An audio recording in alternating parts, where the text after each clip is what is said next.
What's going on, guys? Battlefield the Gaming Bullfrog here, and I'm bringing to you some Japanese gameplay. I'm taking out the A6M3 here.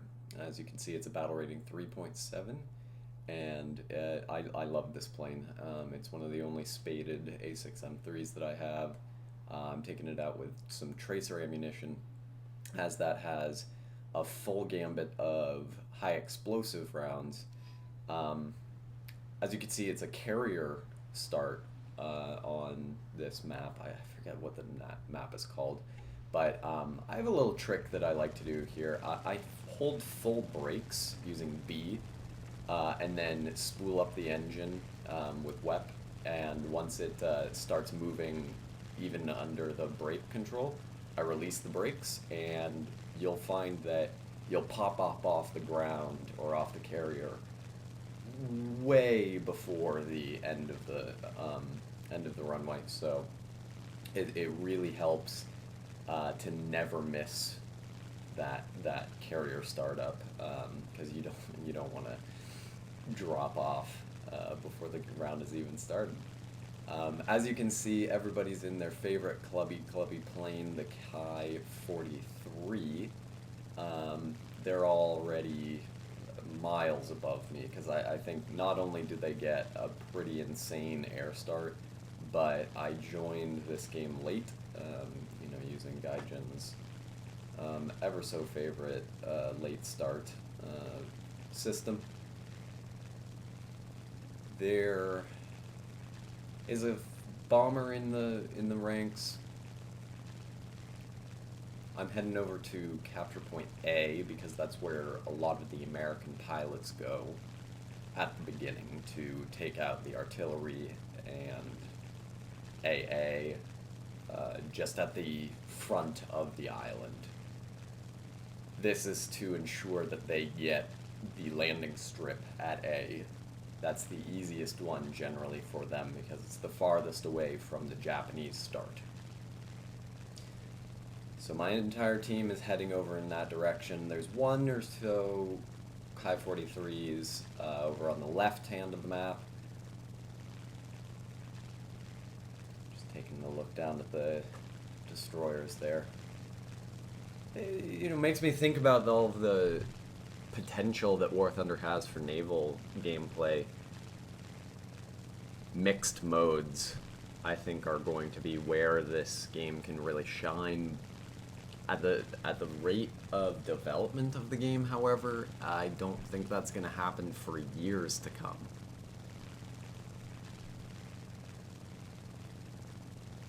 Just want to point out in chat that there is somebody who's apparently gung-ho about being the first one into combat with dubstep on blast.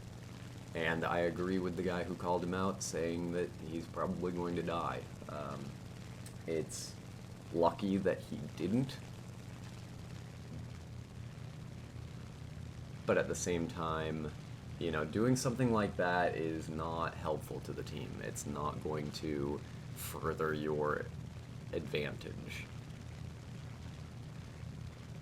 If anything, it's just going to make you a target and maybe pull a few enemies off of other people, but I'd rather him have a better chance of taking somebody out or covering somebody else's ass than us having to dive down to the deck and cover him. As you can see, I didn't climb very high right now. The reason being, there are a lot of American flyers here who drop down to the deck.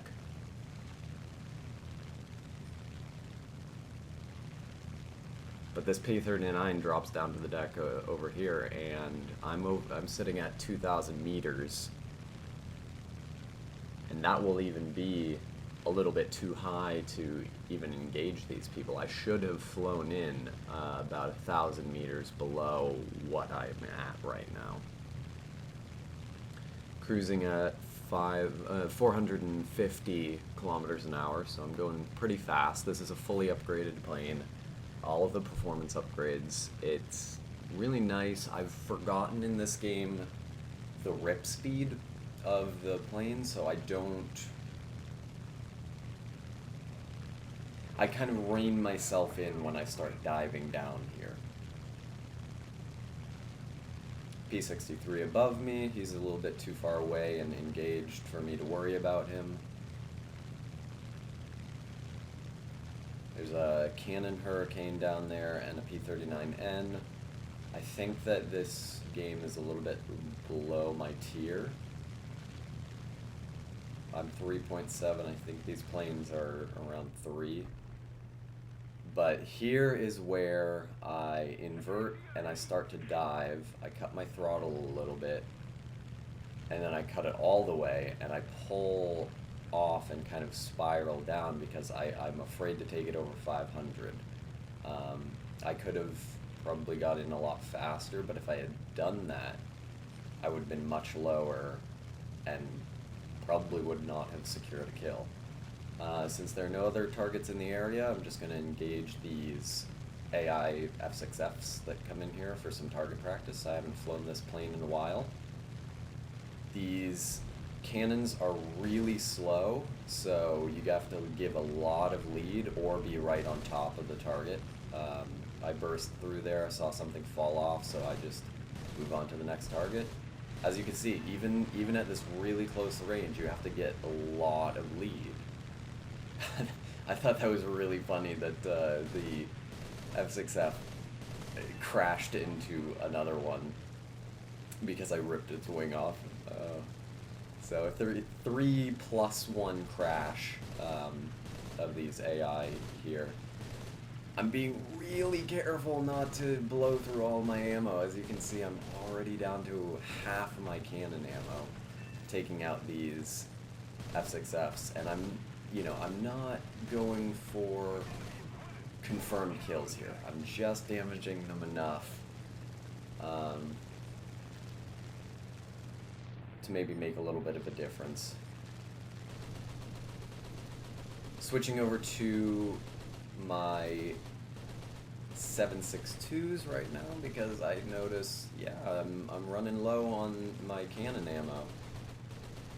I had just looked around to see if anybody else had come, and there was nobody. If you look on the map, I think there's a dot coming in to my 7 o'clock, maybe my 9 o'clock now.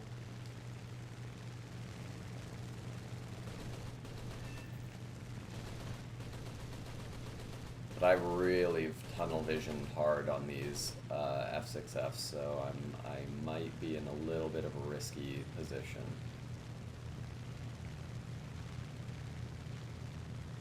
Okay, there's the P-38. He was significantly behind me. I think the dot that I saw was an AI.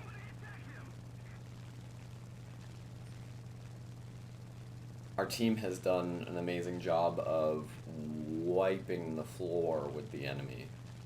The Americans really stood no chance here, especially after the P-39 dove down. If you're in a P-39, you really have to use your energy advantage at every point. I know that it's hard when you've got a full team of Ki-43s that have flown into space, because they will boom and zoom better than any American plane at this level. The only way to combat that is to fly way out from the battle. Do not go with straight on in a map like this when you're against Japan on a carrier map where land-based aircraft are going to have an air start.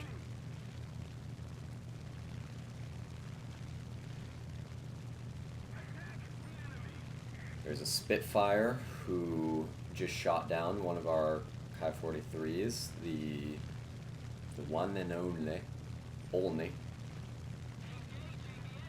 I just note to my team that I'm engaging this guy, keeping an eye on that P-38. He could be very unpredictable.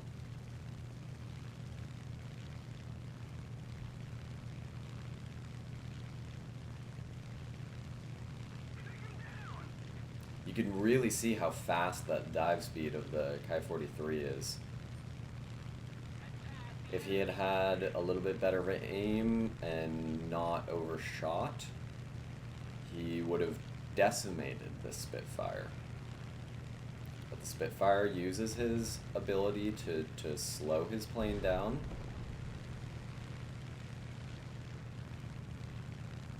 And then breaks free. But now, he's at such low energy, he almost stalls right there. And I have a really easy time finishing him off. That earlier practice that I did with the F6Fs allows me to get some great lead. P-38 swoops in. I thought that he might try come running around, so I went 180. And then you can see when the American team went over to A, that they destroyed enough of our ground forces to capture A right now. So if the game had gone on longer, all of their land-based aircraft would be able to land at those runways. I'm going sidelong, letting the team know that if he wanted to, he could run the clock out by just flying over their carriers. I spotted a dot over at B. It was feared that it was not AI, but I think that the P-38 is the only one left on the map. We're really hoping that Duzef here, up in his Kai-43, can finish off a P-38, but he starts running. And see, I was really afraid that he was just going to sprint out into the distance. There you can see, he's the only one left on their team, the only live player left on their team. And he could run. I am catching up to him slightly. But I think that may be because he turned around. I'm not sure. I'm taking flak from the destroyers and the fleet, but he has returned to battle.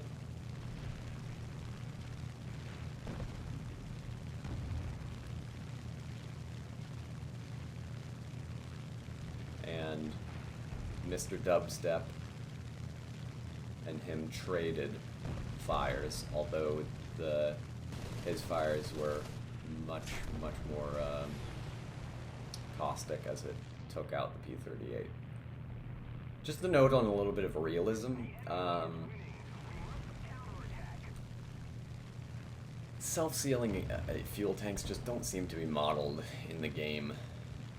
It seems like Japanese planes go out within seconds, and I must do it. I'm on Japan. Hayotai! For the glory of the Empire!